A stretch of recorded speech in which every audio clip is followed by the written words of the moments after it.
Are you ready to unlock the secrets of the rich and transform your financial future? In this video, we'll break down Rich Dad Poor Dad, the lessons that the wealthy use to build assets, escape the rat race, and harness the power of corporations. We'll dive into the history of taxes, the biggest secret of the rich, how to overcome financial obstacles, and why the rich don't work for money, they make money work for them. If you want to change your mindset, build wealth, and take control of your future, then stay tuned. This is the financial wake-up call you've been waiting for. Lesson 1. The history of taxes and the power of corporations. My rich dad just played the game smart, and he did it through corporations. The biggest secret of the rich. A brief history of taxes. Every time people try to punish the rich don't simply comply. They react. They have the money, power, and intent to change things. They don't just sit there and voluntarily pay more taxes. You may have heard the saying, nothing is certain except death and taxes, but for most of human history, taxes were not a certainty at all and looked much different to the way people are taxed today. Occasionally, kings, queens, and presidents would collect taxes in an effort to support wars, but there were no permanent taxes levied against people on their income. But even in times of war, the highest tax rate in the Roman Empire was only 3%. Originally in England and the USA, there were no taxes. Only in 1874, income tax became permanent in England. 39 years later, the U.S. followed suit with the adoption of the 16th Amendment that made income tax permanent. These permanent taxes were passed into law under the guise that they were to only be levied against the rich. The poor and middle-class majorities were told that the new laws would only punish the rich. This decision would end up backfiring and punishing the people who voted for it, the poor and middle class. Government bureaucracy versus capitalism. As the government grows, more and more tax dollars are needed to support it. Rich Dad saw Poor Dad as a government bureaucrat and himself as a capitalist. Both are driven by opposite incentive structures. Put yourself in the shoes of a politician or government employee. Your incentive is to spend money and hire people. The larger your department or organization becomes, the more entrenched and respected it becomes. You are incentivized to spend every dollar of the budget you can, because if you don't, you risk losing it in your next budget. If you are a politician running for government, you aren't campaigning on your ability to cut expenses or balance the budget. You are campaigning on all the things you will build, create, or give to your constituents, and at the end of the day, you aren't spending the money from your own bank account, you are spending the population's tax dollars. Now put yourself in the shoes of Rich Dad, a business owner. Your incentive is to spend less and only hire when needed. And at the end of the day, you may deploy your capital in a more efficient manner because it is your money. My rich dad did not see Robin Hood as a hero. He called Robin Hood a crook. This economic theory of taking from the rich and giving to the poor and middle class only lasted until the government's need for more money to sustain itself led to the taxes needing to be levied on the middle class and poor. At this point, the rich found a new way to protect their assets. The biggest secret of the rich found a way to escape and seeked the protection of a corporation. For most people, when they hear the word corporation, they may imagine something tangible like a large building with hundreds of employees. In reality, a corporation is just a piece of paper that creates a legal body. The rich protect their wealth through corporations, because it gives them tax advantages over the poor and middle class. Corporate tax rates are lower than personal income rates, and it also protects them from lawsuits. It comes down to the flow of income. Take a close look at the order. An employee earns money, pays taxes, and then spends. A business owner earns money, spends, and then pays taxes. The corporation can do many things that an employee cannot, such as paying expenses before taxes. The business owner's income flows through the corporation and pays him/her a salary as an expense. If you pay yourself a small salary, You also avoid the higher tax brackets that higher-earning employees need to pay. The pre-tax dollars here are where the rich find ways to minimize their tax burden as much as possible through deductions and other legal loopholes. Lesson 2: The rich invent money, the mind, and your financial operating system. Most people's operating system for creating money is get a good job, work hard, and save your way to financial freedom. The rich don't trade their time for an hourly salary. They find ways to build assets. To build your asset base, you need financial intelligence. The single most powerful asset we have is our mind. If it is trained well, it can create enormous wealth. An untrained mind can also create extreme poverty that can crush a family for generations. In today's information age, your greatest asset is your mind. The old ways of making money and getting rich don't work today. Developing financial intelligence is the key to finding and creating profitable business opportunities. To gain financial intelligence, you need to learn the following: 1. Financial literacy, the ability to read and understand financial statements. The financial statement of a business can show its strengths and weaknesses. 2. Investment strategies. Investing is the science of money making money. 3. An understanding of supply and demand. 4. An understanding of the law. Be aware of all state and federal regulations and always play by the rules. Gaining financial intelligence will allow you to see opportunities outside of the get a job, work hard, and save model of making money. Always be learning to improve these 4 areas. Timing and courage. Often in the real world, it's not the smart who get ahead, but the bold, financially intelligent people always have more options for creating wealth because they are constantly seeking and inventing new ways to invest or build their assets. You can't be the one sitting on the sidelines waiting for the perfect timing or perfect idea to arrive. You need to take action. Courage alongside a willingness to take calculated risks can make the difference. Lesson 3: Work to learn. Don't work for money. JOB is an acronym for just over broke. Unfortunately, I would say that applies to millions of people. The long view: are people looking to where they are headed or just until their next paycheck? If you need to get a job and work for someone, work to learn new skills. Most people only focus on short-term benefits and will take a better-paying job that teaches them nothing over a job that will give them the skills to become successful in the long run. When you are first getting started, value learning new skills over money and job security. Specialization vs knowing a little about a lot. Job security meant everything to my educated dad.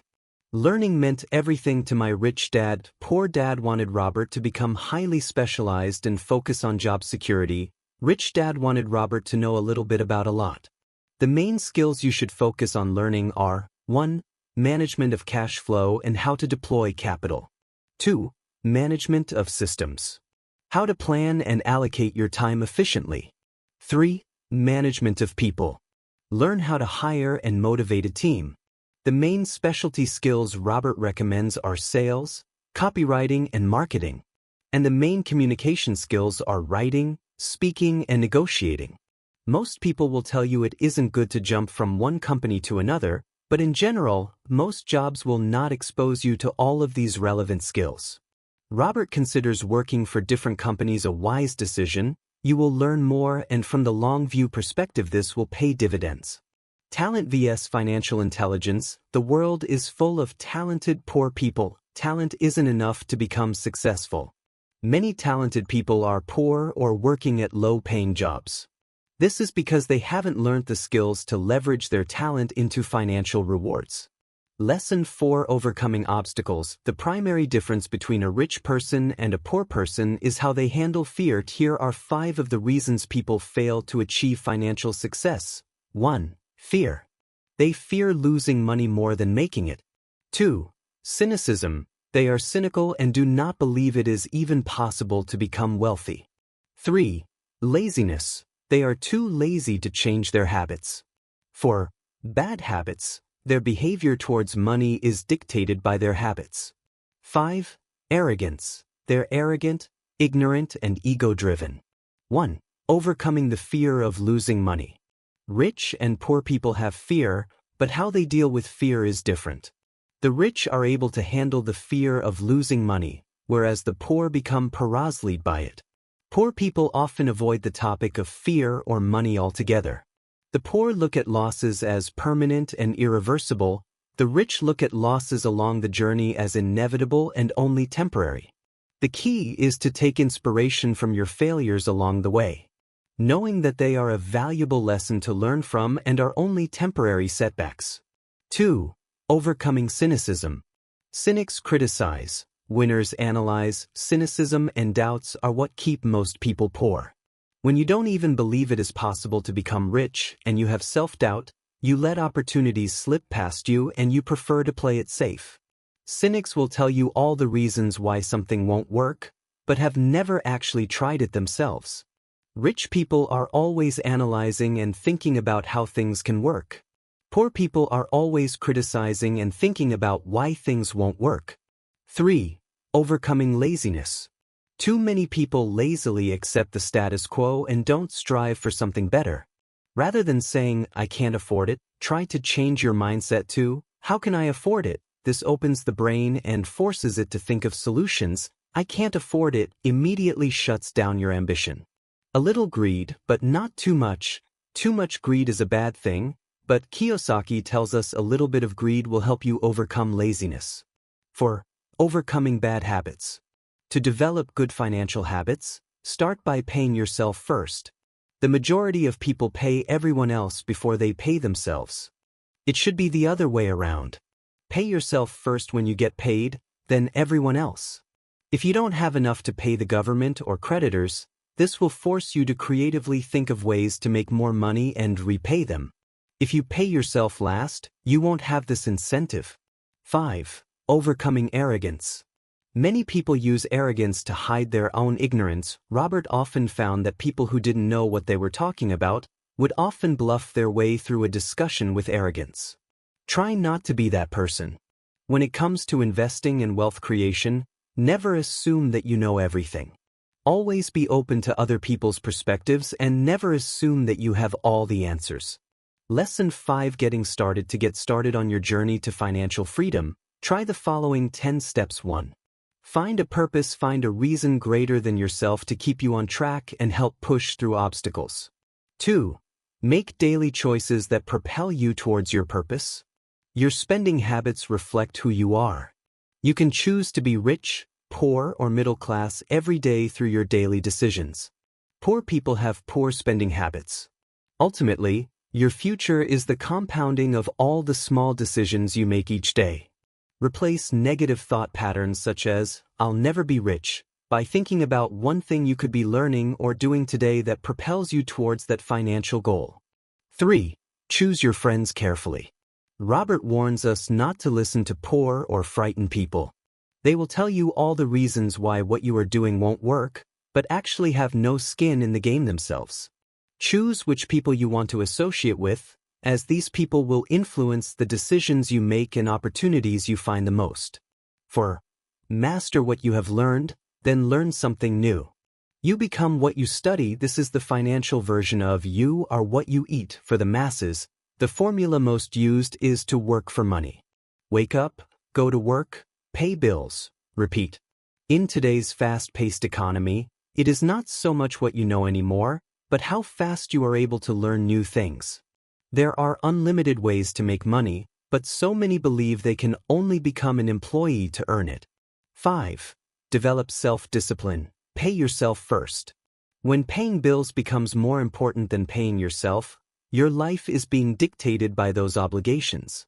If you pay yourself first, you'll always be building your asset column and you'll be less likely to take on consumer debt if you know you have to pay yourself first. 6. Pay well for good advice. Information is priceless. If you aren't sure how to do something, be willing to pay someone who is already doing that thing. The information you are paying for will be a tiny fraction of the ROI you will gain in the future. 7. Get something for nothing. Whenever you make an investment, always be focused on at least breaking even as quickly as possible. Once the asset's initial investment has been recovered, any additional income from the assets sitting in your asset column is just an added bonus, and you won't be kept awake at night thinking of market fluctuations. 8. Use your assets, not your capital, to pay for luxuries. Borrowing money is easy in the short term, but hard in the long run. Never go into debt for luxuries. Robert, just like most people, loves luxuries, but he will never go into debt to finance luxurious cars or other such luxury products. Only money generated from assets can be put towards luxury. This allocation of money and impulse control does require discipline. Most people lack this discipline and end up becoming servants to the debt they took on to pay for luxuries instead of focusing on building assets. 9. Find heroes. We all need heroes to look up to and inspire us on our journeys. Spend some time and effort choosing a few financial heroes you wish to emulate. Read about them, listen to interviews with them, learn about their personalities, and channel their energy into the way you conduct your own financial journey. 10.